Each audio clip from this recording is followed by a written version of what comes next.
the reason why we work with joints, first of all, is because, you know, there is areas where we functionally create a joint that is not healthy. So functionally meaning that through mislearning, we actually don't use our joints. You know, we start getting more and more tight and stiff, and we don't learn how to really walk freely.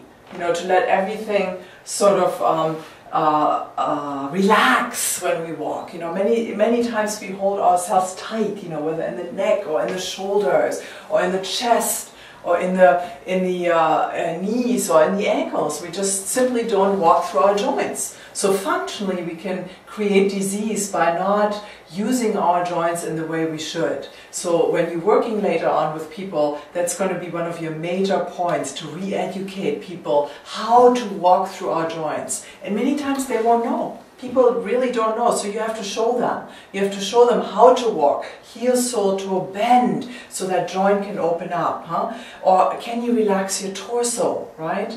And many times you will see that somebody comes in and through re-education they can actually heal themselves in your presence very quickly. You know, like I was talking about several people, you know, when they're having lower back pain, you know, for example, they're stretching out, not using their joints correctly, having too long of a gait. And then you tell them, okay, well, move in a little bit and then start walking through the pelvis, start walking through the knees, start walking through the ankles, and suddenly, oh, I don't have any more lower back pain. So in knowing that, functionally speaking, body language, you won't spend hours and hours working on something that is really solved by re-education and by knowing the body. So that's wonderful. The other way joints, of course, get tight is by structural trauma. So somehow you have an accident, or you fall down, or whatever it is, you know, or you overstretch something, you overstretch a certain muscle, which will, you know, then impede the joint and allow it not to open up anymore. So what we're looking for is, when we're working with leg joint, arm joints, even neck joints, even when we're looking at that, many times what happens is, though neck joints are not synovial joints, but many times what happens is that the muscle around the joint, around the synovial joint and around the cartilage joint get tight, and they pull the joint together. So the ligaments and the muscles get tight and they pull the joint together. So around here, the synovial joint of the knee could be just tendons, ligaments and muscles that got tightened through trauma. And through that trauma, the inside of the joint cannot open up fully when you're taking a step, or when you extend your arm,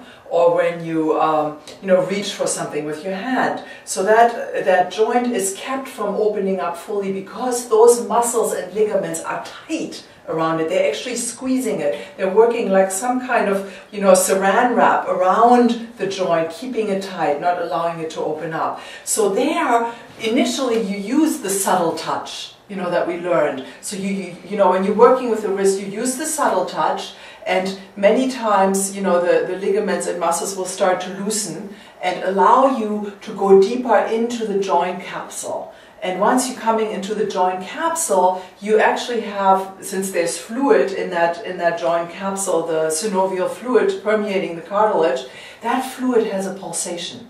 And so do the two bones. If we're talking knee joints, the two bones coming together have a pulsation.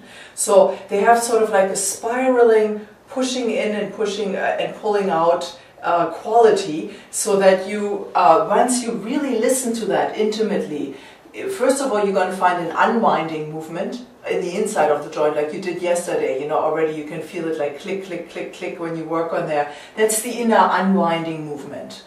At the same time, you have a spiraling movement of that fluid, which is a pulsation.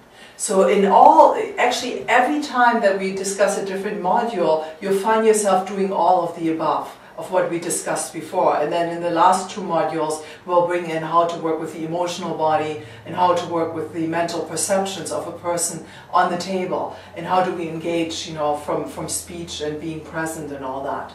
But with the joints, you're using all of this already, focusing specifically on the inner unwinding. But you're using the bigger unwinding of the arm itself to work on the wrist, for example.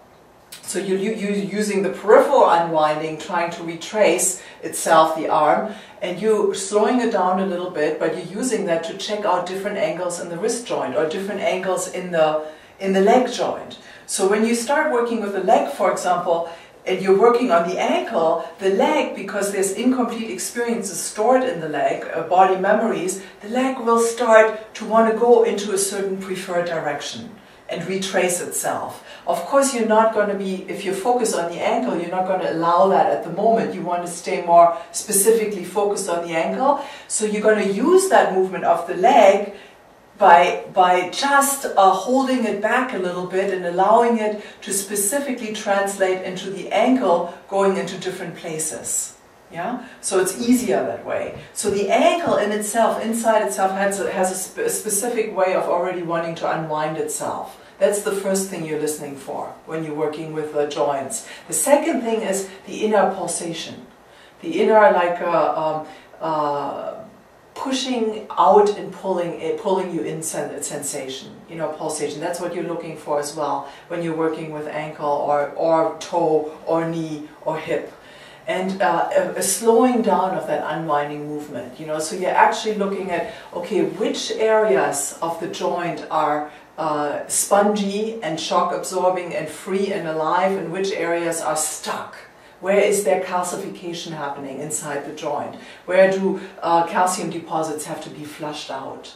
You know, so you're looking for those click, click, click, click, click, clicks, you know, and then slowing down, you know, and still also looking for the releases. You know, there's still releases happening as you have experienced yesterday when you worked on the arm and the hand. But many times what you experienced too, like Wayne, when you worked on her arm yesterday, you noticed that there weren't any big, you know, releases or skips or jumps, but there was like a melting away of tight tissue inside the joint. So once you explored one area, you know, of the joint, then she said, oh, this is kind of a little bit painful, and then the whole, you know, arm took you into a different direction, but then you came back to it again, and she actually could extend more at that moment. So you know that something has melted at that moment, something has melted away, and some healing happened there. How's your arm, by the way, today? It was a little bit sore yesterday, but now it's fine. Good, it's good. Fine. So you still have the wider range and oh yeah, definitely. That's great. I couldn't reach for the cough in the car before like that, and you look at. That's great. Now that's it's awesome. painful, but it means so much. Okay, good, good, of the good. movement. Yeah. Yeah, and we only did like, you know, Yeah. 20 minutes of work on there. If you do a full session on that area like that, specifically focusing on the inside of the joint, fantastic, you know, fantastic results. So people don't know that, you know, people don't know that there's a subtle movement, a subtle inside movement that the joint has. That's its personality, you know. So you notice now by working on the wrist and the elbow and the shoulder that there's different qualities, different personalities that you contact of joints. And these different personalities will tell you how to work with them in different ways. Some are sleepy. It's like, oh, is anybody home? You know, are you waking up? And some joints are already like, hi, I'm here, you know, work with me. And then other joints almost need to be nudged a little bit because there's so much trauma. You know, so they're like very stiff and very quiet, almost like not alive. And they have to be like nudged a little bit. It's like, hello, I'm here, you know, are you there? Are you in there? So it's a much more intimate way than the peripheral unwinding that we learned before.